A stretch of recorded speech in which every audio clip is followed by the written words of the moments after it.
எல்லாருக்கும் வணக்கங்க. இன்னைக்கு அனிதா புஷ்பவனம்குப்புசாமி யூடியூப் சேனல்ல உங்களை எல்லாம் சந்திக்கிறதுல ரொம்ப ரொம்ப மகிழ்ச்சி. நான் 30 நாளைக்கு 30 குழம்பு வச்சு காமிக்கிறேன்னு சொன்னேன் இல்லையா? இன்னைக்கு பாத்தீங்கன்னா 2வது நாள் குழம்பாக பாத்தீங்கன்னா மோர் குழம்பு வச்சு காமிக்கிறேன். மோர் குழம்பு எல்லாருக்குமே தெரியும். நீங்க வச்சு காமிச்சுதான் நாங்க செய்யணுமா அப்படின்னு சொல்லிட்டு ஒரு சிலருக்கு எண்ணம் மனசுல ஓடும் கட்டாயம்.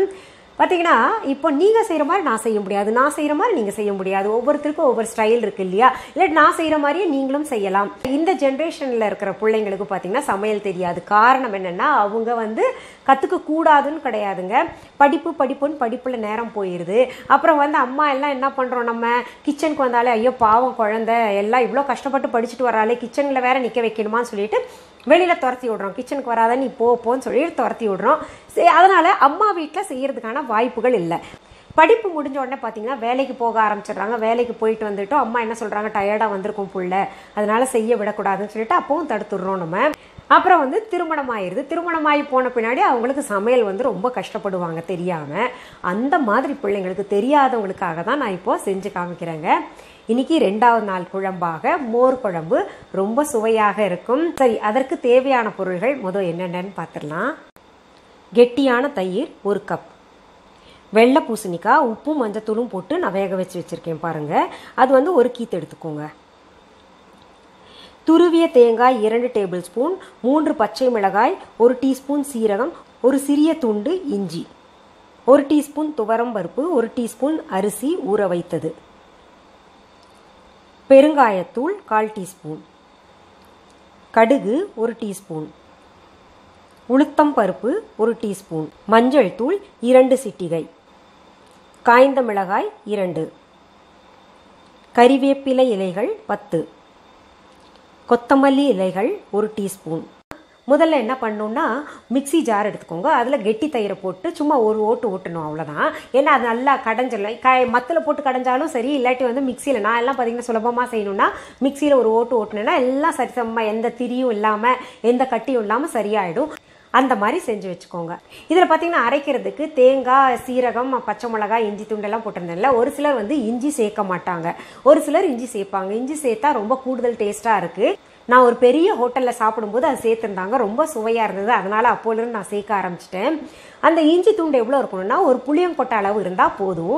இப்போது மிக்சி ஜார் எடுத்துட்டு அந்த 4 பொருள்களையும் போட்டுக்கலாம். அது கூட பார்த்தீங்கன்னா இந்த துவரம் பருப்பும் அரிசி காமிச்சேன் இல்லையா, அது ஒரு 15 நிமிஷம் ஊற விடணும் நம்ம. அதையும் ஊற விட்ட பின்னாடி அந்த மிக்சி ஜாரில் அந்த தேங்காய் கலவை கூட போட்டு நல்ல பேஸ்ட் போல் அரைச்சிக்கலாம். பாருங்கள், இந்த மாதிரி நல்லா பேஸ்ட் பண்ணி வச்சுட்டேன். இப்போது நம்ம அடுப்பை பற்ற வச்சுக்கலாம். அதில் ஒரு கடாய் வச்சுக்கலாம். நான் 2 டீஸ்பூன் போல் எண்ணெய் சேர்க்குறேங்க. இதில் முதல்ல உளுத்தம் பருப்பு சேர்க்குறேன். இது பாதி வறுத்ததும் நம்ம கடுகு சேர்த்துக்கலாம்.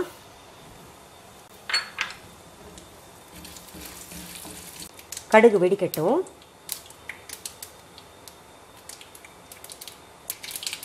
அடுத்தது சிகப்பு மிளகாய் சேர்த்துக்கிறேங்க தாளிக்கருக்கு.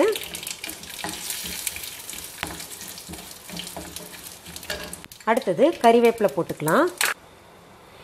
அடுத்தது பார்த்தீங்கன்னா நான் வேக வச்ச பூசணிக்காய் போட்டேங்க. இந்த பூசணிக்காய் எப்படி வேக வைக்க, இந்த பூசணிக்காவை தோல் நீக்கிட்டு நான் சின்ன சின்ன துண்டாக்கிட்டு கொஞ்சம் உப்பு மஞ்சத்தூள் சேர்த்துட்டு மேனுவலாகவே வேக வச்சேன். இப்போ வேணும்னா அவசரமாக செய்கிறவங்க என்ன பண்ணால் குக்கரில் ஒரு விசில் எடுத்துக்கலாம். இதில் பூசணிக்காய் மட்டும்தான் போடணுமா அப்படின்னா அப்படி கிடையாது, வெண்டைக்காய் கூட போடலாம். இதே ப்ரொசீஜர் தான். வெண்டைக்காய் நல்லா வதக்கிக்கணும் எண்ணெயில். ஒரு சிட்டிகை மஞ்சத்தூள் வேக வைக்கும்போது போட்டேன், இன்னொரு சிட்டிகை தூள் இப்போ சேர்த்துருக்கேன். அடுத்து நம்ம வேக வச்சோம் இல்லையா தேங்காய் மசாலா, அது போட்டிருக்கேன்.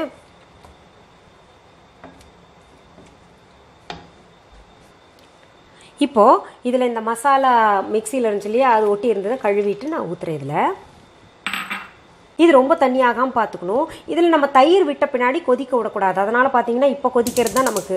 இதில் தாளிக்கிறதுல பெருங்காயத்தூள் போடணும். நான் பெருங்காயத்தூள் அப்போ போட மறந்துட்டேன், அதனால் இப்போ சேர்க்குறேன். பொதுவாகவே பெருங்காயத்தூள் நம்ம நடுவில் கூட சேர்க்கலாம், அது பிரச்சனை இல்லை.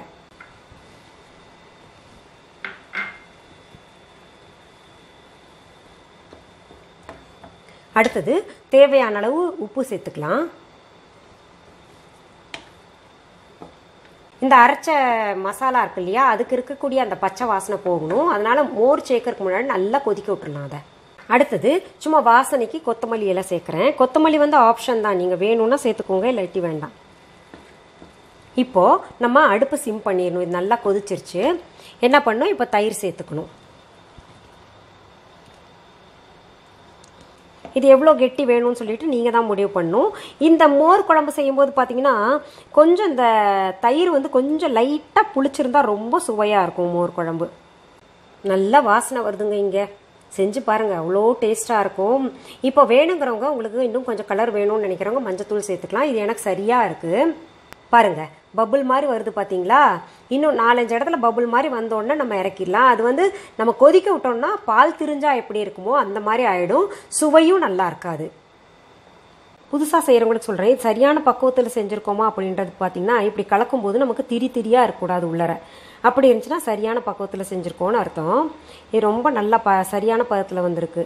இது கூட தொட்டுக்கருக்கு பார்த்தீங்கன்னா நல்லா கிழங்கு வறுவல், இல்லாட்டி வாழைக்காய் வறுவல், சேனக்கிழங்கு, சேப்பங்கிழங்கு, இந்த வறுவல் எல்லாம் செஞ்சால் நல்லாயிருக்கும். எதுவும் செய்ய முடியலையா, ஒரு வடவும் பொரிச்சு வைங்க, அப்பளம் பொரிச்சு வைங்க, அவ்வளோ சுவையாக இருக்கும்.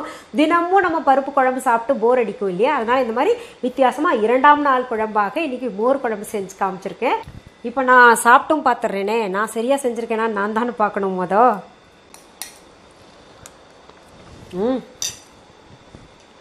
ரொம்ப பிரமாதமாக இருக்குங்க. அந்த லேசாக புளிப்புக்கும் இதுக்கும் ரொம்ப சுவையாக இருக்குது. இதுக்கு மேலே நான் சாப்பிட்டு காமிச்சேன்னா உங்களுக்கு ரொம்ப டெம்ப்ட் ஆகும். இப்போ ஒரு சிலர் என்ன நினைப்பீங்க, இந்த மோர் குழம்பெல்லாம் சாதம் நம்ம ஆஃபீஸ்க்கோ இல்லை ஸ்கூலுக்கோ குழந்தைங்களுக்கு அனுப்புனா ஒரு மாதிரி தண்ணி விட்டுரும் அப்படின்னு சொல்லிட்டு, அது உண்மைதாங்க.